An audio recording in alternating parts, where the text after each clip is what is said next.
अस्सलामुअलैकुम, मैं हूं हफ्सा अली आबादी और आप देख रहे हैं हफ्सा अली आबादी व्लॉग्स। उम्मीद करती हूं कि आप खैरियत से ही होंगे और दुआ भी यही है कि अल्लाह करीम मेरे व्यूअर्स को खैरियत से रखे।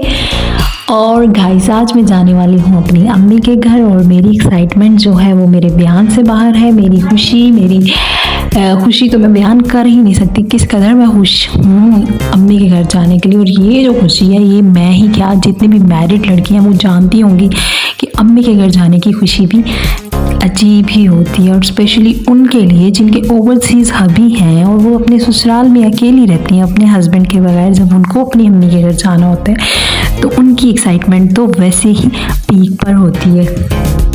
अल्हम्दुलिल्लाह मुझे एक बहुत अच्छी सास मिली है और वो बहुत प्यार करती है मुझसे भी और मेरे बच्चों से भी। और वो नहीं चाह रही थी कि मैं ज़्यादा अरसे के लिए अम्मी के घर जाके रहूँ। मेरे माइंड में यही था कि मैं आफ्टर अ लॉन्ग टाइम जा रही हूँ तो मैं तकरीबन 1 मंथ तो ज़रूर आऊँगी। तो मुझे बार बार यही कह रही थी कि नहीं बेटा, 1 हफ़्ते के लिए जाओ, मैं आप लोगों को बहुत मिस करूँगी, मेरा दिल नहीं लगेगा आप लोगों के बगैर। तो मैंने कहा अम्मी, अगर आप चाहती हैं कि मैं कम अरसे के लिए जाऊँ तो आपको मेरे व्यूवर्स को एक मैसेज देना होगा, उनको बोले मेरा चैनल ज़्यादा से ज़्यादा सब्सक्राइब करें। और अगर आपके कहने पे मेरे सब्सक्राइबर बढ़ते हैं तो मुझे क्या ज़रूरत अपनी अम्मी के घर जाने की। मैं आपसे प्रॉमिस करती हूँ मैं आपको छोड़ के नहीं जाया करूँगी, आपके साथ रहा करूँगी। और कभी गई भी तो कभी कभार 1-2 दिन के लिए जाऊँगी, वापस आ जाया करूँगी, महीने का तो कभी सोचूंगी भी नहीं। तो मेरी सासू माँ बहुत खुश हुई, वो कहती है बताओ बेटा, फ़ौरन मुझे बताओ मुझे क्या मैसेज देना है तुम्हारे व्यूवर्स को। अल्लाह करे तुम्हारे सब्सक्राइबर बढ़ जाए और तुम हमारे पास ही रहा करो, जाया ही ना करो अपनी अम्मी के घर। तो ये रहा मेरी सासू माँ का मैसेज। माशाअल्लाह मेरी नूह पे बना दिए तो ज़्यादा सब्सक्राइब करो तो मुझे बड़ी खुशी होएगी। लाइक करो, शेयर करो इंशाअल्लाह। और अब जिस बहू के साथ सास की सपोर्ट हो उसको और क्या चाहिए। आपकी सपोर्ट से पहले मुझे सपोर्ट मिल गई मेरी सासू माँ की, और मेरे लिए इससे बड़ी खुशी की बात कोई हो ही नहीं सकती है। फिर मैंने पैकिंग वगैरह की और पैकिंग देख के मुझे लग नहीं रहा था कि मैं वाकई 7 डेज़ के लिए जा रही हूँ या 1 मंथ के लिए जा रही हूँ। और मेरी सासू माँ भी जब इतनी ज़्यादा पैकिंग देखती हैं, इतना ज़्यादा लगेज मेरे साथ देखते हैं तो वो भी परेशान हो जाती हैं, कहीं मेरी बहू वहाँ 1 महीना ही ना रह ले। तो वो मुझे कहती रहती है पुत्त दिनिया शैवा की करनिया ने नाल खड़ के, इन्ना कुछ नाल खड़ के की करना, थोड़े दिन लीते तू चली है। फिर मैं उनको थोड़ी तसल्ली देती हूँ, आप फिक्र ना करें, थोड़े दिनों बाद ही वापस आ जाऊँगी, आप क्यों परेशान हो रही हैं। और फिर मैंने अपने बच्चों के कपड़े डिसाइड किए कि कौन सा बच्चा कौन सा ड्रेस पहनेगा। लेकिन जैसे ही मैं अलमारी खोलती हूँ मेरी बेटी ऐसे अलमारी पे अटैक करती है जैसे कि दीमक लकड़ी पे अटैक करती है। अलमारी के खुलते ही मेरी बेटी की जिद शुरू हो जाती है कि मुझे इस अलमारी में बैठना है, मुझे अभी बैठाओ। मेरी बेटी तो बहुत खुश थी क्योंकि उसको ये था कि झूला मिलेगा, मैं गाड़ी पे बैठ के जाऊंगी। लेकिन ददियाल से जितनी ये अटैच है मुझे पता था 2 से 3 दिन ये मुश्किल से गुजारेगी अपने ननियाल में। मेरे भाई ने लेने आना था और जैसे ही मेरी बिट्टू रेडी हुई वो तो फ़ौरन अपना उसने बैग पहना और निकली है बाहर। और वो ऐसे कर रही थी जैसे मैं चली अपनी नानों की गली, मुझे रोके ना कोई, मैं चली। वो बस गेट खोल रही थी और बाहर निकल रही थी जैसे कि पता नहीं मामू आ चुके हैं, लेकिन अभी मामू आए नहीं थे। उसे देख के लग रहा था कि मेरे से ज़्यादा तो मेरी बिट्टू को एक्साइटमेंट हो रही है अपने नानों के घर जाने की।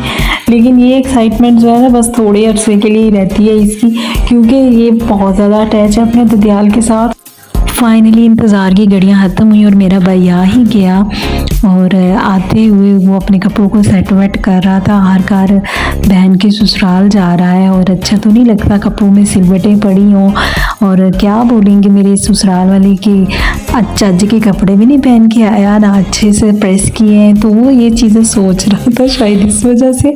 फिर आते ही उसने हुरैन को उठाया, प्यार किया, हुरैन भी खुश हुई है। और अब वो टाइम आ गया ससुराल को बोला जाए टाटा बाय बाय और अपने मैके के लिए निकला जाए। तो फिर जब मैंने डिक्की में अपना सामान देखा तो मुझे ऐसी फील होने लग गया जैसे कि मैं अपने हस्बैंड के पास आउट ऑफ कंट्री जा रही हूँ इतना सामान लेके। और अब शुरू हुआ अम्मी के घर का सफ़र। जैसे जैसे गाड़ी अम्मी के घर की तरफ रवाना हो रही थी वैसे वैसे दिल गार्डन हुए जा रहा था। लेकिन अम्मी के घर को जाने वाला रोड इतना टूटा फूटा है, इतनी टूट फूट का शिकार है कि हड्डी पसली एक हो जाती है। लेकिन फिर भी अम्मी के घर की तरफ जाने वाला जज्बा परवान चढ़ा होता है, वो कम नहीं होता, चाहे रोड जैसा मर्जी हो। वैसे अगर ऐसे रोड पे कहीं जाना नसीब हो तो बंदा माफ़ियाँ मांगता है और दुआ करता है दोबारा ऐसे रोड से पार आना पड़े, लेकिन अनफॉर्चुनेटली ये रोड जो है ये मेरी अम्मी के घर को जाता है, तो फिर ऐसे रोड से तो पाला पड़ना चाहिए, बार बार पड़ना चाहिए। तो इस वजह से फिर हम क्या कर सकते हैं, अम्मी का घर है, इस तरफ जाना ही जाना है। मैंने एक कहावत सुनी है कि 11 साल बाद रूड़ी दी भी सुनी जाती है। अगर मैं अंदाज़ा लगाऊं तो 8-10 साल तो होने वाले हैं हमारे रोड की इस हालत को। तो मुझे उम्मीद है कि इंशाल्लाह 1-2 साल में हमारा रोड दोबारा से बन जाएगा। और जो लोग इस रोड से वाकिफ़ हैं वो कह रहे होंगे हफ्सा कोई बात करने वाली करो, कोई शुभ शुभ अल्फाज मुँह से निकालो, अब 2 साल पे तो ना लेके जाओ, दुआ करो कुछ महीनों में ही बन जाए। और मेरी तो दुआ ये है महीनों में क्या दिनों में ये रोड बन जाए, क्योंकि इस रोड से हमारा वास्ता पड़ता ही रहता है। मेरी बेटी गाड़ी में पीछे बैठी हुई थी और मैं फ्रंट पे थी, बेबी को गोद में लिया हुआ था। लेकिन मेरी बेटी की जिद थी कि मैंने अपनी मामा के पास ही बैठना है, मामा की गोद में बैठना है, मामा के पैरों में खड़े होना है, लेकिन मामा के पास ही मैंने खड़े होना है। कहते हैं ना माँ जन्नत की हवा, तो फिर जन्नत की हवा कौन नहीं लेना चाहता। और साथ साथ जो मेरा भाई है वो मुझे गाइड कर रहा था, व्लॉग में कोई स्पेशल इंसिडेंट बताते हैं। मैंने कहा कौन लोग स्पेशल इंसिडेंट बताते हैं, मैंने तो कभी किसी को देखा नहीं है। और हम जैसी घरेलू खवातीन की ज़िंदगी में यही स्पेशल इंसिडेंट्स हैं, मैके जाना, शॉपिंग करने जाना, कहीं कुछ खाने पीने चले जाना। इससे स्पेशल हमारी लाइफ में क्या हो सकता है। और मैं तो यही कुछ डिस्कस करूँगी। और उसके गाइड करने के तरीके से मुझे तो ऐसे लग रहा था ये खुद बहुत बड़ा व्लॉगर है और मैं अभी बिल्कुल न्यू कमर हूँ। इस टूटे फूटे रोड पे हड्डी पसली एक करवाते हुए हम अपनी अम्मी के घर पहुंचे। और अम्मी के घर जाके अम्मी को देख के दिल भाग भाग हो गया, खुशी की इंतहा नहीं थी, बयान नहीं कर सकती हूँ। और वहाँ जब पहुँचे तो मेरी छोटी सिस्टर पहले ही आई हुई थी, उसकी बेटी भी वहीं पे थी और उसने तो हमारा वार्म वेलकम किया। वो मेरी बेटी से बहुत ज़्यादा प्यार करना चाह रही थी, उससे बातें कर रही थी। लेकिन मेरी बेटी अभी नई नई गई ना काफ़ी अर्से बाद, तो वो थोड़ा उससे झिझक रही थी, थोड़ा इरिटेट भी हो रही थी। लेकिन आहिस्ता आहिस्ता वो दोनों घुल मिल गई। और अब ये वो टाइम आ गया जब हम बहनें छत पे बैठ के गपशप लगाने लगी। और वो कहते ना आओ बहन चुगली करें। फिर हमारा चुगलियों वाला सिलसिला शुरू हुआ। थोड़ी देर हमने चुगलियाँ की और फिर ऐसे ही चुगलियाँ करते कराते हमारी आंख लग गई और ये हमारी हैप्पी एंडिंग हो गई। इसके साथ ही अफसा आलियाबादी को इजाज़त दे। ओके जी, अल्लाह हाफिज़, फ़ी अमान अल्लाह, tata bye bye, take care.